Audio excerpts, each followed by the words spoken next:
Hey everyone, Eric Hayden here on YouTube. A follow-up to the video we did about 10 days ago. I was getting ready to cut the grass today. It's a nice cloudy and cool day.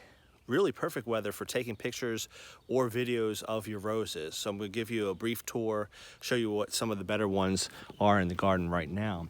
If you saw our last video, we mentioned that I haven't done a lot late summer and fall in the rose garden, and it's showing by the way of some black spot and some issues like that. But I want to show you why we grow roses, the beautiful blooms. This is Gemini, a little bit past peak for the fall time. You can see a nice honeybee in there enjoying it as well. I've got to watch it this time of year. Sometimes I'll bend the bloom down to take a peek, and I got stung the other day accidentally when I was just trying to look at the roses. The bees like them as well. But here's Gemini. It's commercially available pretty much everywhere, and the reason why it's such a good rose, it's just a really nice blooming rose.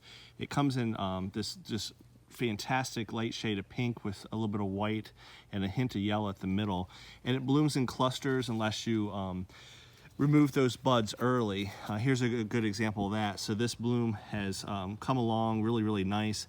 If early in the process where you have a cluster of blooms, if you remove the middle one, the terminal one, then you'll have this nice spray of roses. You see these three little buds now, or you can remove the three buds and have a more dominant terminal bud. It's really up to you what you want to do, but regardless, that's just a beautiful bush. It's a good growing one, has a little bit of black spot on it now, but it tends to be one of the more disease resistant ones. What do I mean by that? Does it get black spot? Yeah, you can see it, but a lot of the plant has not lost its leaves because it's in pretty good shape. I'm going to compare and contrast three reds today. First is my favorite, Veteran's Honor. Really well growing rose that is also commercially available quite easily. Let's see if I can slide into here. The thing I like about this, it's a beautiful red rose. You can tell from the video, but it holds up in terms of you know, resistance to dew or water drops, and it just holds that bloom for a long time.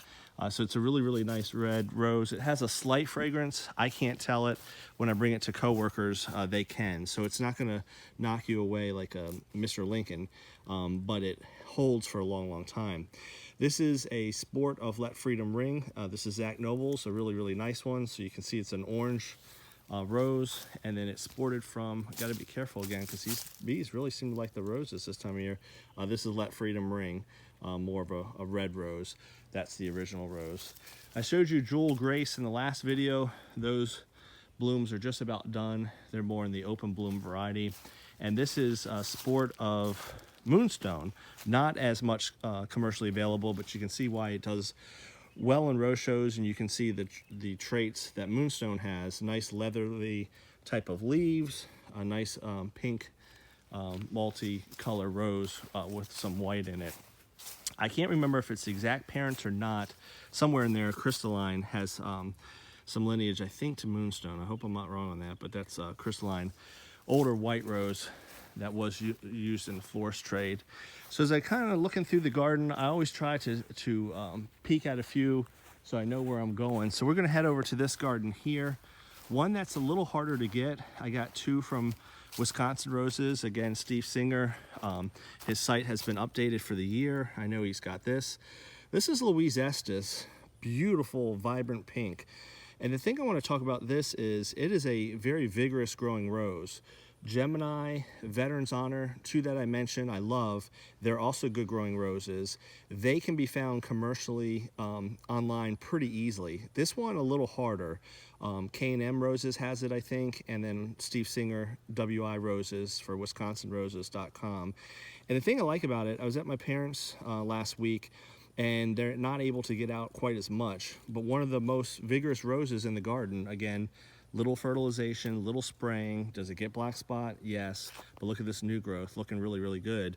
Was Louise Estes. So when you're visiting gardens, if you're visiting someone that might not be able to get there all the time and do every last little thing, and it's growing well, and it looks like that, that's worth trying to get. So Louise Estes, a really good growing rose in the garden. One of my favorites. This I'll try to remember if I can link it below. This is one of two that arrived as a bare root, or as a maiden rose from Steve Singer a couple years ago, and you can see it's caught up quite nicely. So if you ever get those budded maiden roses, that's what they look like after a couple years. This is Crescendo. I don't know if we have any Claire Elises that look great, but from a distance you can tell it's got very upright growth. And here's another one of my friends, the bees. They really must be the time of year really getting into that bloom. This one likes Claire Elise as well. So really nice bloom. I love the coloring on it. A lot of these are faded because it's getting a little late in the bloom cycle. This is, there we go, there's a nice one. So that is Claire Elise, a little harder to get. K&M, and I think Wisconsin Roses has it as well. So looking pretty nice.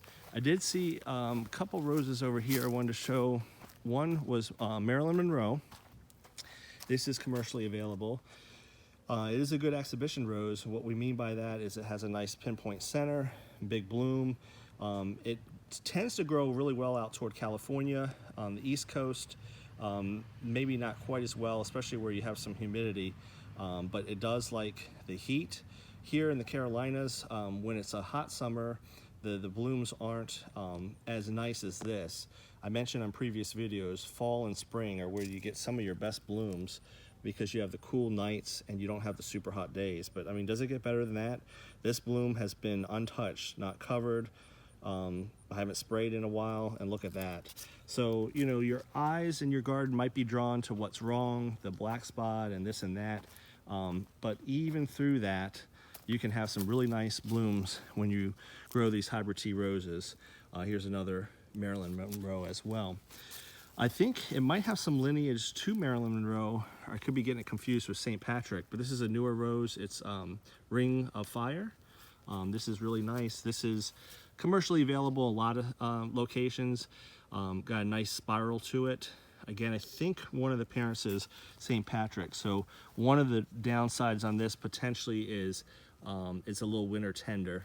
So that's something you might want to look into, especially for the viewers that are up north. So I showed you one rose. Red rose was Veterans Honor. The second red rose I want to show you is Mr. Caleb. This is a nice one. It has good form. The thing that separates Veterans Honor from this is look at the edge of this petal. It has a little botrytis, a little damage from some rain. Not a huge deal in the garden. You know, I certainly would give that to a neighbor in a heartbeat. But as an exhibitor, this is a rose you're going to have to keep covered up a little more often than, say, that Veterans Honor. Because again, it does spot in the rain. This is Silver Cream, a John Smith rose.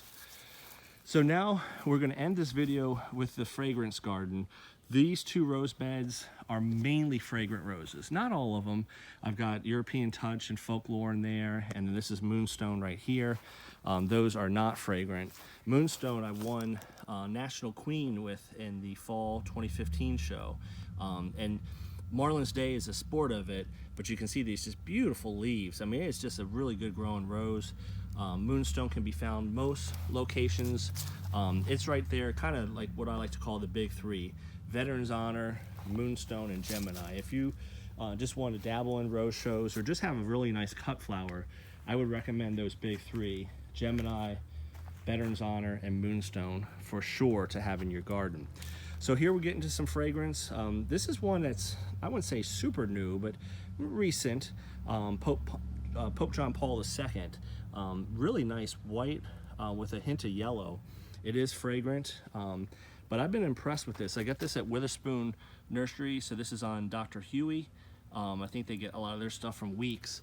But man, this is, you know, this is a couple years it's been here. It's grown really well. You know, good growth to it. Kind of a compact instead of an upright growth, but of all the ones at the same time, it's the biggest. I'll compare the other ones. But again, I'm just amazed how many bees I have out here in the fall. A lot of honeybees are liking these roses.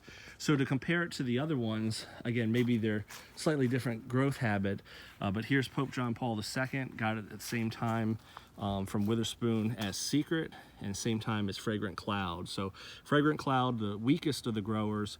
Secret is more than acceptable, but Pope John Paul II has outdone them all. Secret is a very nice rose, has a light fragrance to it. You can see beautiful coloring on that. Really, really nice one. It does have exhibition form, not a top exhibition rose, but if you want something with form and color, that's not a bad choice at all. So now we're going way upstairs. I'm going to back up so you can see this comparison. One of the tallest roses in the garden. Again, here's robust Pope John Paul II. Here's really growing well Alina. Not the tallest of the roses, but one of the biggest in the garden. And here's Yolande. But this red rose right here, do you guys know what it is? If you could smell it, you would. That is Mr. Lincoln. I am 6 feet tall, and I cannot touch the top of this. I'm not anywhere close. So it's a good growing rose. This is a 1A and 1B in terms of favorite reds. My favorite red is probably Veterans Honor because of growth, but a close 1B to a 1A would be Mr. Lincoln. The only reason I rate Veterans Honor a little higher is because of this. The bloom opens really quickly, so it falls apart quickly in the vase. It's a good cut flower, but it opens so quick. It's not, when I give it to a neighbor or a coworker, it'll be one that goes from this close phase to open bloom, and then petals fall off pretty quickly. However, the fragrance is outstanding. Speaking of good growth and fragrance, I recommend Dolly Parton. It's a hybrid tea rose, an older one,